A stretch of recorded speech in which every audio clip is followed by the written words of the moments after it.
하나님께서는 말씀으로 세상을 창조하셨습니다.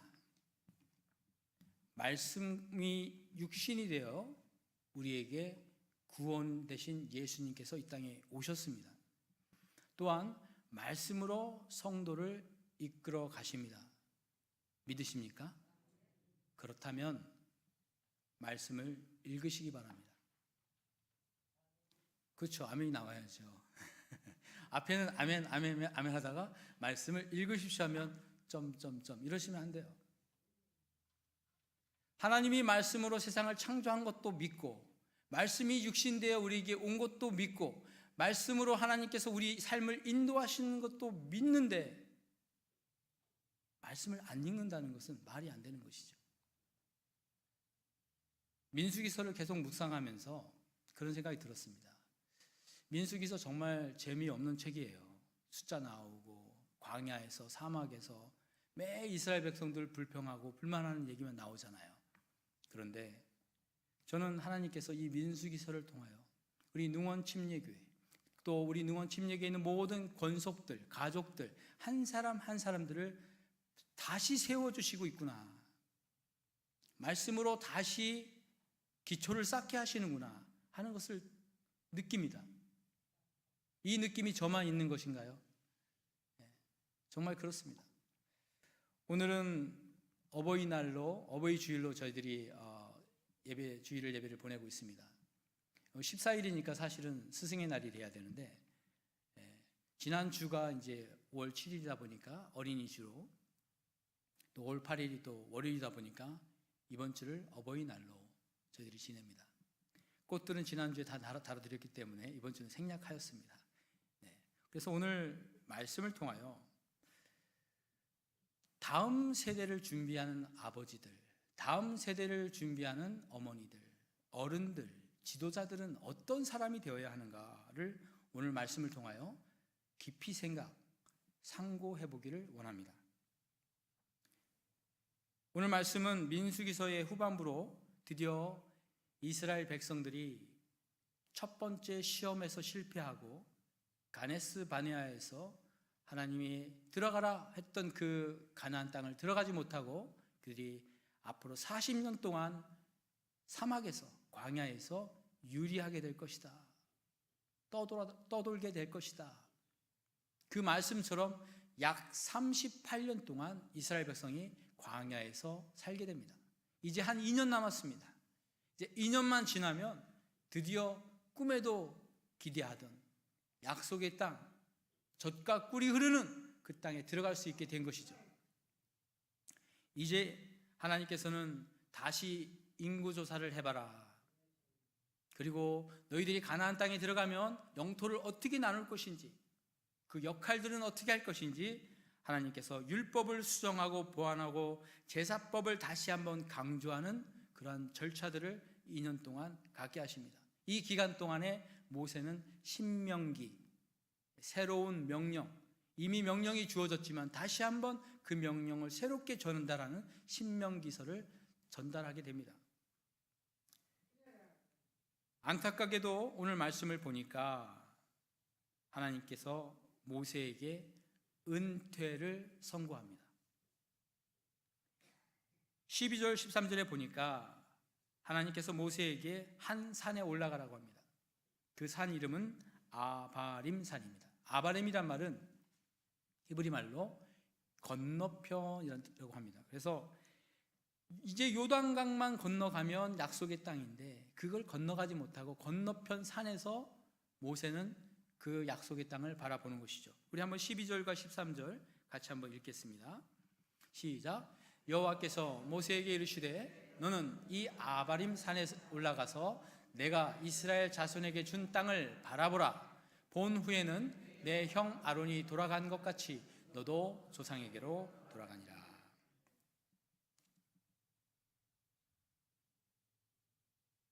눈앞에 보이는데 이제 강만 건너면 40년 동안 고대하던 그 약속의 땅 들어갈 수 있는데, 지난 40년 동안 어렸을 때 철 모를 때 왕궁에서 왕자로 자랐고 뭔가 한번 해보려고 했는데 잘 안 되고 사람을 해치고 결국 도망자가 되어 도망가 목동으로 광야에서 40년을 또 보내고 나이 80이 되어 이제 끝났구나 생각했는데 하나님께서 불러주셔서 또 40년 동안 백성들을 이끌고 광야에서 보냈는데 이제 120살 나이는 먹었지만 아직도 몸은 건강한데 갈 수 있는데 하나님께서는 너는 못 간다. 너희 시대는 여기서 끝이다. 너는 바라만 보고 이제 너는 너의 형처럼 죽게 될 것이다. 하나님은 말씀하십니다. 모세는 어떤 생각을 했을까요? 얼마나 서운했을까요?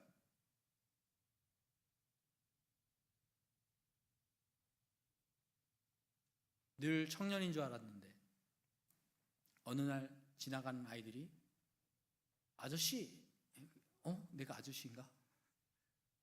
잠시 후에 뭐 얼마 지나지도 않은 것 같은데 아이들이 어르신, 할아버지, 할머니 이렇게 부르지 않습니까?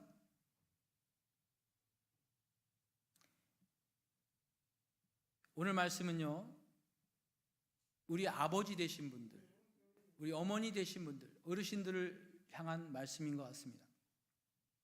그동안 얼마나 그 인생 동안 많은 고초를 겪으시고 어려움을 겪으시고 지금까지 살아오셨습니까? 또 가장으로서 일터에서 또 가정에서 얼마나 수고를 하셨습니까? 근데 어느 순간 보니까 내 꿈은 다 끝나고 앞으로 나에게 남은 것은 모든 것을 내려놓고 넘겨주고 뒤로 물러나야 하는 그런 상황 가운데 있는 것이죠. 지금 모세가 딱 그 상황입니다. 이스라엘의 최고의 지도자, 최고의 일꾼이었던 그는 이제 자기의 모든 것을 다 내려놔야 됩니다. 근데 그 이유가 한 번의 실수 때문이다. 오늘 14절 말씀을 보니까 14절 볼까요? 하나님께서 왜 너는 그 약속의 땅으로 들어갈 수 없는지에 대해서 말씀하십니다. 14절 한번 읽겠습니다. 시작. 이는 신 광야에서 회중이 분쟁할 때에 너희가 내 명령을 거역하고 그 물가에서 내 거룩함을 그들의 목전에 나타내지 아니하였음이니라. 이 물은 신 광야 가데스의 무리바 물이니라. 예전에 40년 전에 하나님께서 모세의 지팡이를 사용하셔서 지팡이로 반석을 두드리라 그러면 물이 날 것이다. 정말로 지팡이로 반석을 치니까 바위가 쪼개지고 물이 난 적이 있어요. 40년 후에 다시 한번 백성들이 물을 달라고 하니까 하나님께 기도했죠. 하나님 어떡합니까? 그랬더니 하나님이 너는 가서 물 나오도록 명령해라. 말로 해라. 그런데 모세가 흥분한 것 같아요. 왜? 백성들이 자꾸 불평하고 불만하고 승질을 돋구는 거죠. 그러니까 막 흥분을 한 거예요. 뭐라고 합니까? 모세가 여기서 우리는 자기와 이제 아론 형을 두고 하는 얘기죠. 우리가 너희를 위하여 물을 내랴? 내가 너희들을 위하여 물을 만들어 줄까? 이게 무슨 얘기예요? 자기가 지금 물을 만든다는 얘기잖아요. 순간적으로 착각하는 거예요. 마치 내가 하나님이에요. 내가 물을 만들어내듯이 그렇게 말을 해버린 거예요. 그리고는 하나님은 분명 말하라 했는데 지팡이로 반석을 쾅 두 번 내리칩니다. 그것을 두고 하나님 뭐라고 하냐면 네가 나의 거룩함을 가리웠다. 영광을 가리웠다. 무슨 말입니까? 그 순간 하나님 자리를 모세가 빼앗은 거예요.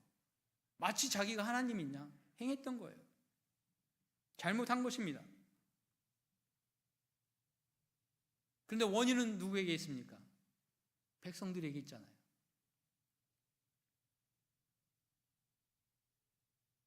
(40년) 동안 광야에 있으면서 신발도 떨어지지 않고 옷도 헤어지지 않는 놀라운 기적들을 체험합니다. 40년 동안 사막에 살면서 성남시 인구 사람들이 광야에 살면서 굶어 죽지 않고 목말라 죽지 않도록 하나님께서 음식들과 물을 제공하십니다. 낮에는 구름 기둥, 밤에는 불 기둥으로 항상 그들과 함께 하십니다. 그러나 그들은 자기에게 주어진 그 감사의 조건들을 다 잊어버린 채 계속해서 없는 것들만 찾습니다. 우리에게는 마늘이 없네, 부추가 없네, 양념이 없네, 뭐가 없네. 항상 불만. 결국 그들의 노예의 습관들, 노예의 그 속성들은 다 사막에서 사라지고 죽어버리고 이제 제2세대, 다음 세대들이 이제 하나님의 약속의 땅으로 들어가게 되는 것입니다. 그런데 안타깝게도 지도자 모세 역시 약속의 땅에 들어갈 수 없는 그런 상황이 된 것이죠. 이럴 때 모세의 모습을 보면 저 같으면 억울하다고 하나님한테 얘기할 것 같아요. 하나님, 억울합니다. 제가 뭘 그렇게 잘못했습니까? 백성들이 하도 저렇게 불평불만하다 보니 저도 모르게 실수했습니다. 한 번만 용서해 주세요. 하나님은 저 백성들 여러 번 용서해 주셨잖아요. 저는 근데 한 번 실수한 건데. 그런데 모세는 아무런 불평도 불만도 다른 사람을 원망하지도 않고 묵묵히 자기의 잘못을 받아들입니다. 사랑하는 성도 여러분, 우리가 어떻게 다음 세대들에게 좋은 아버지가 될 수 있을까요? 좋은 지도자가 될 수 있을까요? 첫 번째는요, 자기 실수와 잘못을 인정하는 아버지가 되십시오.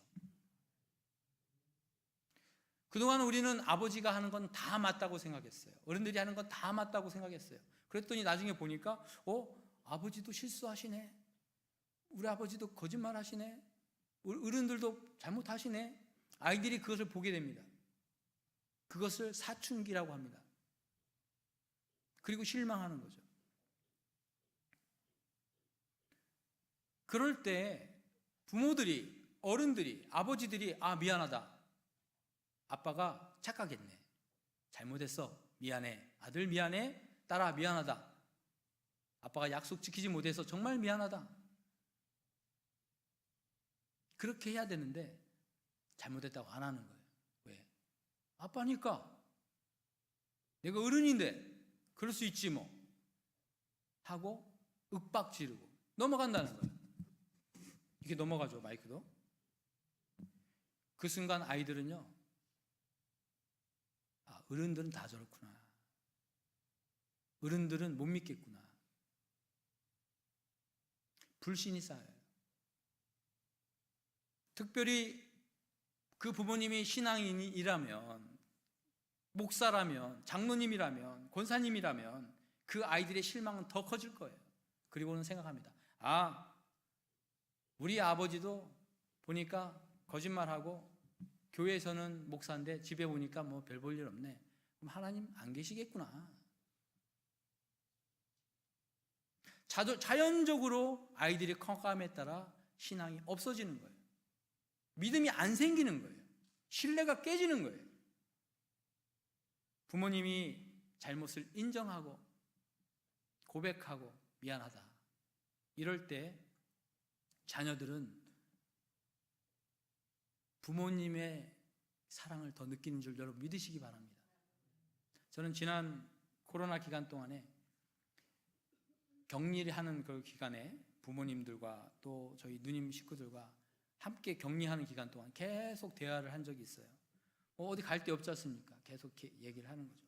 그런 가운데 어려서부터 그 묵은 감정들, 그죠?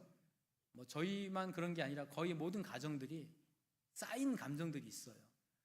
항상 그 얘기하다 보면 됐다, 더 이상 얘기하지 말자, 넘어가자 하고 계속 묵혀왔던 감정들이 있는데, 바로 그것이 무엇인가? 부모님 세대들이 자녀들에게 해줄 말들을 해주지 않았다는 거예요. 그게 무엇인가? 미안하다, 내가 잘못했다 하는 거예요. 성도 여러분, 오늘 댁에 가시면 자녀들에게 함께 없다면 전화를 해서 한번 뜬금없이 얘기해 보세요. 아빠가 미안해. 엄마가 잘못했다. 그때 자녀의 반응을 보세요. 근데 자녀가 뭐가요? 뭐가 미안하세요? 미안한 거 없는데? 이러시면 다행이고요. 미안하다 했는데 그쪽에서 아무 말 안 하거나 갑자기 막 감동하거나 그러면 정말 그 아이 마음 가운데는 무거운 짐이 있는 거예요. 부모로부터 받은 상처가 있는 거예요. 여러분, 예수 믿지 않는 청년들을 누가 예수 못 믿게 했다고 생각하십니까? 부모로부터 불신이 쌓인 거예요. 모세는 자기의 잘못을 인정하고 묵묵히 그에 대한 책임을 받아들입니다. 하나님 앞에 따지지 않습니다. 우리는 싸우다가 이렇게 말이 막히면 뭐라고 하죠? 너 몇 살이야? 나이를 묻죠? 왜 나이를 물을까요? 나이로 한번 해보겠다는 거죠. 나이 많은 게 하나의 계급이고 벼슬이죠.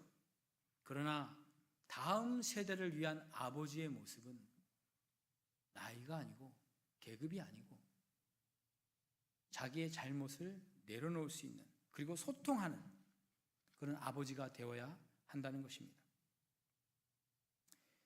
어떻게 그러면 우리가 소통할 수 있는가? 어떻게 자기가 아버지인데, 어른인데, 내가 대표인데 그걸 내려놓을 수 있는가? 그 방법은요, 간단합니다. 항상 나보다 더 높은 분이 있다고 생각하는 것입니다. 내가 가장이에요. 내가 최고예요. 어른이에요. 내가 대통령이에요. 내가 지도자예요. 그러나 항상 나를 지켜보고 나를 감시하는 또 다른 어르신이 있다는 생각을 하며 사는 것입니다. 내가 갑이에요. 저 사람들은 을이에요. 그러나 내 위에 또 다른 갑이 있다고 생각하는 거예요. 나를 살피시고 내 언행을 감시하시는, 들으시는 하나님이 존재한다는 것을 믿는 것이에요. 미국에서 보니까 인디안들이 있는데, 인디안 추장을 영어로 치프라고 합니다. 치프. 근데 치프라는 말이 일상생활에도 많이 사용되는데, 경찰서에서 반장을 치프라고 해요. 또 소방서에서도 소방대장을 또 치프라고 해요. 그 대장, 우두머리, 두목은 다 치프죠. 우리 아버님들은 다 가정에서 치프예요. 추장이에요. 한번 물어볼까요? 옆에 분에게, 우리 아버님들에게 추장이십니다. 우리 부족이 추장이잖아요. 그죠? 추장이에요. 한번 추장입니다. 한번 손으로 가리키시면서 추장이십니다.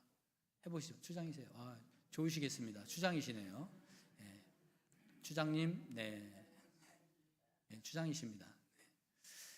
내가 추장이면 내 마음대로 할 수 있는 거죠. 내 말이 곧 법이에요. 그런데 여러분, 추장 위에 더 높은 계급이 있는 거 아십니까? 그게 뭐죠? 높을 고 추장, 고추장. 여러분, 고추장 위에 더 높은 분이 계신 거 아세요? 초고추장. 그게 아니죠? 초고추장 위에 더 높은 분이 또 계세요. 누구예요? 이거 모르실 줄 알았습니다. 태양 초고추장. 무슨 얘기냐? 항상 나는 두목이고 나는 최고지만 내 위엔 누군가는 나보다 높은 분이 있다. 이거를 의식하면 밑에 사람에게 함부로 하지 않는다는 거예요.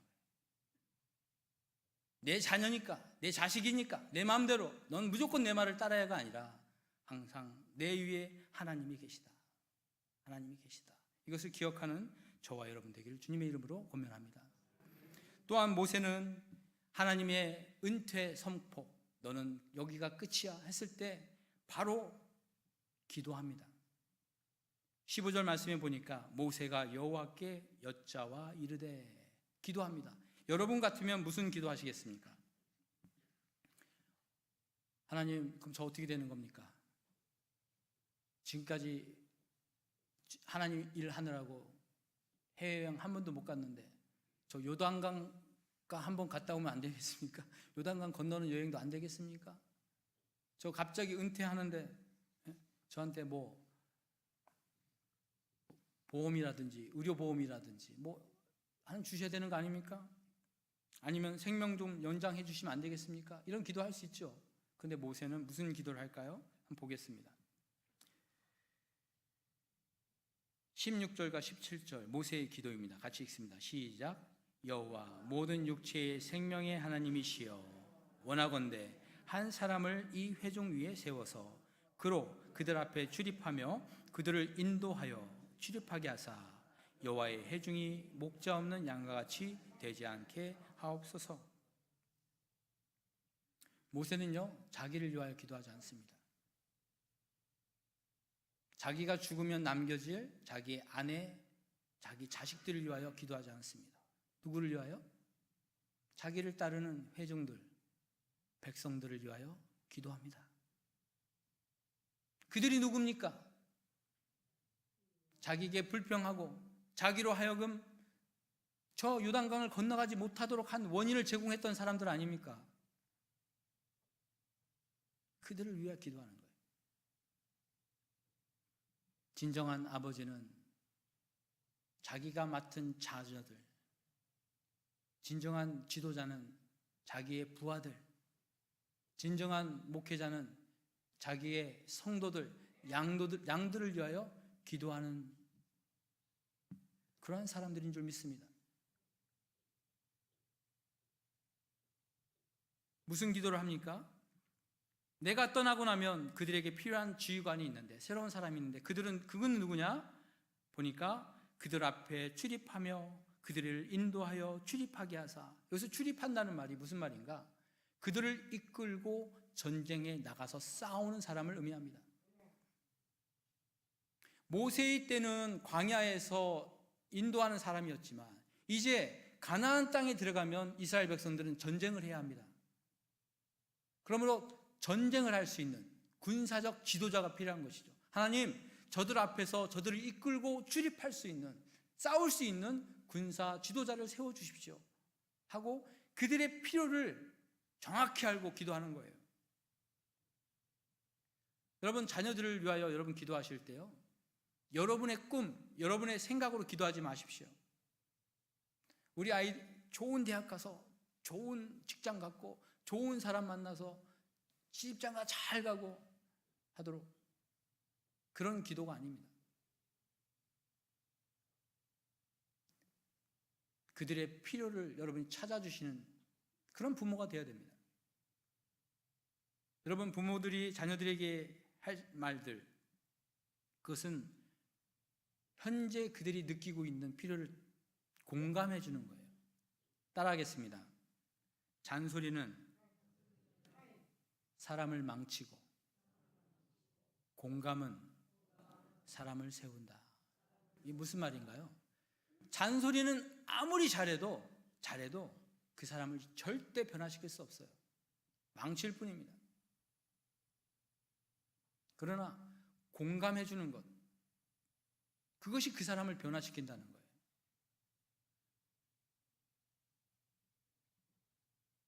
예전에 제가 전도사 때 그 기타 치면서 이렇게 레크레이션 같은 거를 많이 했었어요. 그랬더니 목사님이 어느 날 저에게 갑자기 어디로 와라 하더니 저 담임 목사님이 저를 태우고는 막 어디 가시는 거예요. 그리고 여기 가서 찬양하고 기도하고, 아니 기도가 아니고 찬양하고 노래하고 게임하고 좀 즐겁게 좀 만들어봐 그러시는 거예요.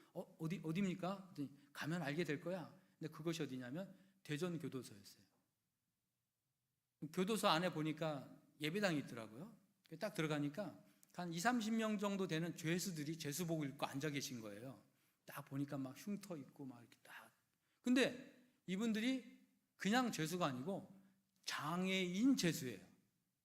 그날이 장애인의 날이었어요. 장애인의 날 죄수분들을 위로하라고 저를 갖다 놓은 거예요. 기타를 딱 메고 제가 그분들한테 여러분 안녕하십니까? 근데 표정이 그냥 안녕 할 리가 있냐?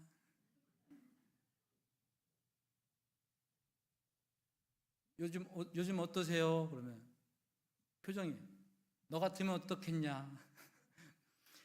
등에서 식은땀이 줄줄줄줄 흐르는데 죄송합니다. 속옷이 다 젖을 정도로 땀이 나는 거예요. 뭘 어떻게 해야 되지?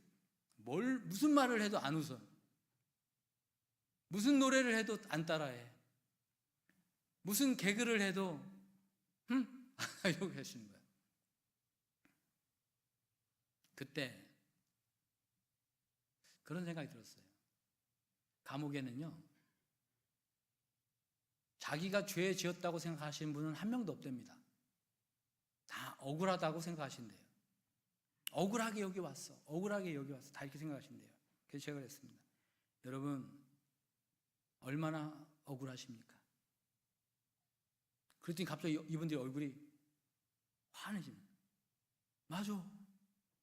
나 지금 억울해. 얼마나 답답하십니까? 성도님들, 얼마나 졸리십니까? 얼마나 지금 목사님 설교가 지겨우십니까? 피곤해 죽겠는데. 공감하는 거예요. 그때 마음이 열리는 거예요. 그 다음부터 들리기 시작하고, 그 다음부터 보이기 시작하더라고요. 그 다음부터 율동도 따라하고, 그 다음부터 움직이기 시작하시더라고요. 자녀들에게 이거 해라 저거 해라 이래야 된다 저래야 된다 가르치기보다 그냥 요즘 힘들지? 얼마나 수고가 많았냐. 저도 그런 버릇이 있어요. 누가 이렇게 맛있는 걸 이렇게 해오면 일단 외모를 보고 맛을 본 다음에 좀 짠데? 좀 너무 단데? 그게 아니죠. 일단 얼마나 수고가 많았냐. 이거 준비하느라고 얼마나 신경 많이 썼냐. 공감해달라는 것입니다. 모세가 자기 회중들을 생각하며 그들의 피를 놓고 기도했던 것처럼 아버지들은 자녀들을 위하여 공감해 주시면 됩니다. 오늘 하루 얼마나 피곤했어. 학교 갔다 오느라 얼마나 수고가 많았니. 애 키우느라 요즘 고생 많지. 직장생활 장난 아니지. 그 상사는 요즘도 그렇게 너를 갈구냐? 공감해 주는 거예요. 그러니까 마음이 녹는 거죠. 성도 여러분, 억지로 교회 나와서 사랑합니다, 사랑합니다 안 되잖아요. 그런데 누가 와서 안아주면서 일주일 동안 어떠셨어요? 얼마나 힘드셨어요? 그러면 교회 가고 싶어요. 왜 교회 가고 싶어요? 그분 만나고 싶은 거예요. 그 말이 듣고 싶은 거예요. 이게 사랑의 교제예요.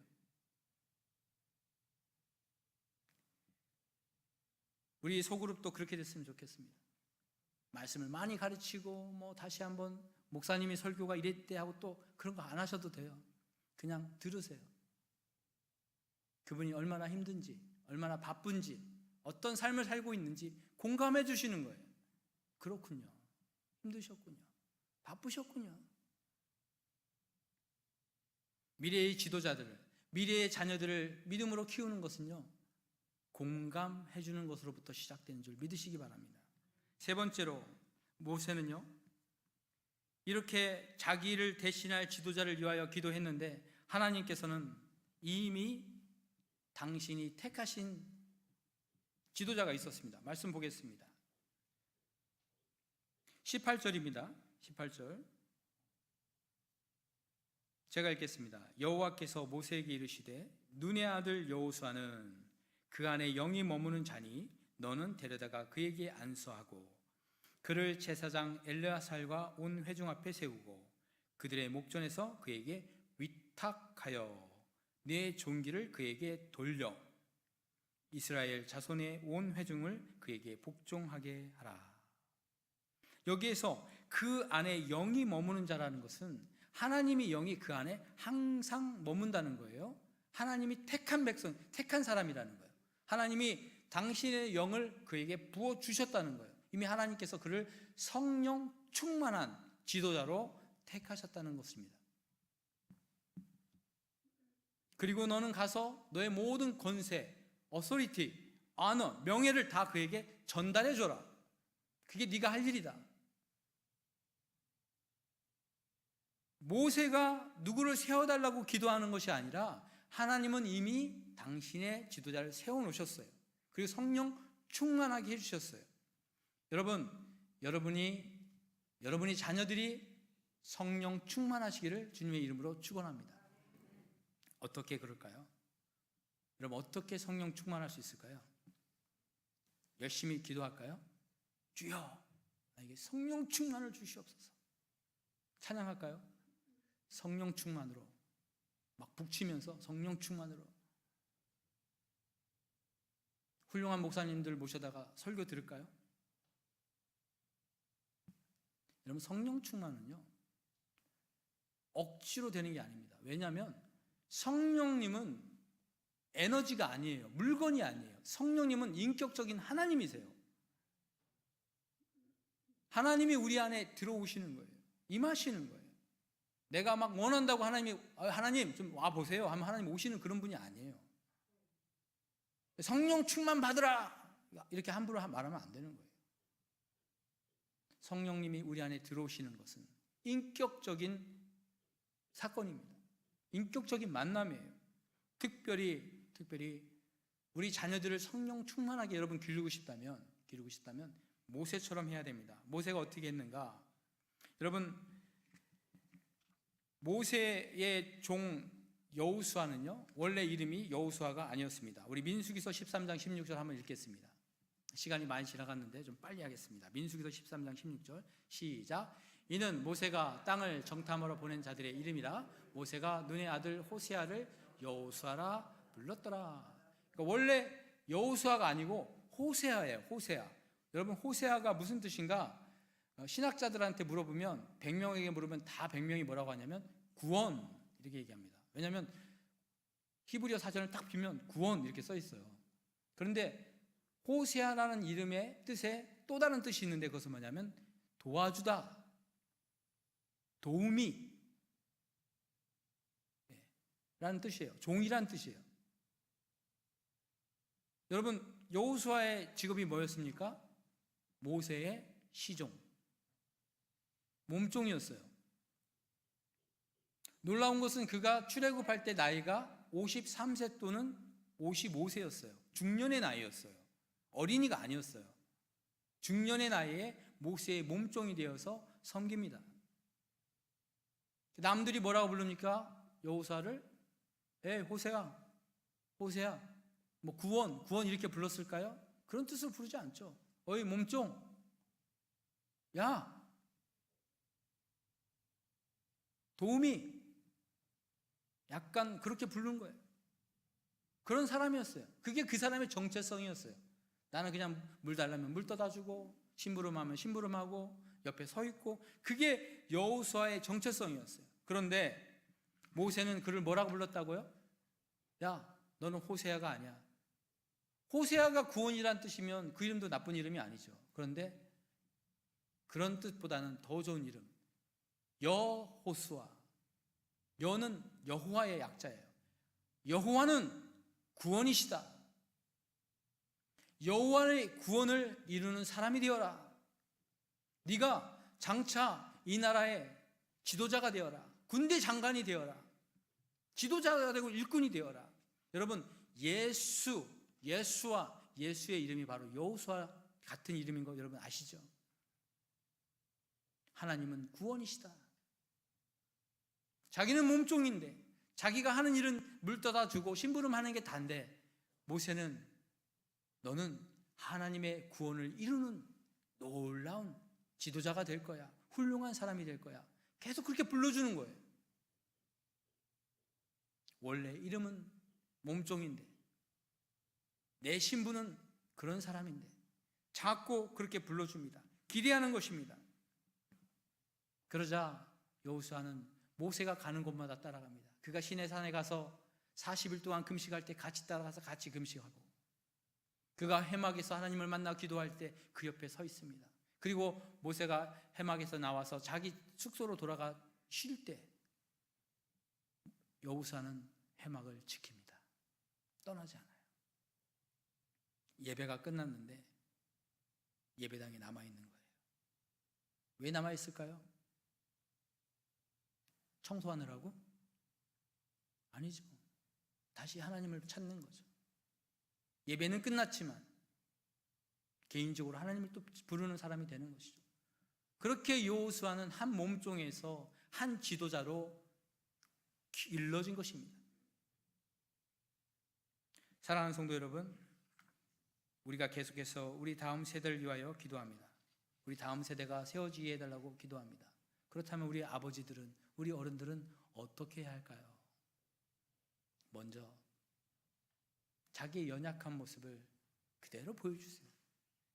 실수했거든 인정하세요. 목사도 실수하고 장로도 실수하고 어른들도 실수할 수 있습니다.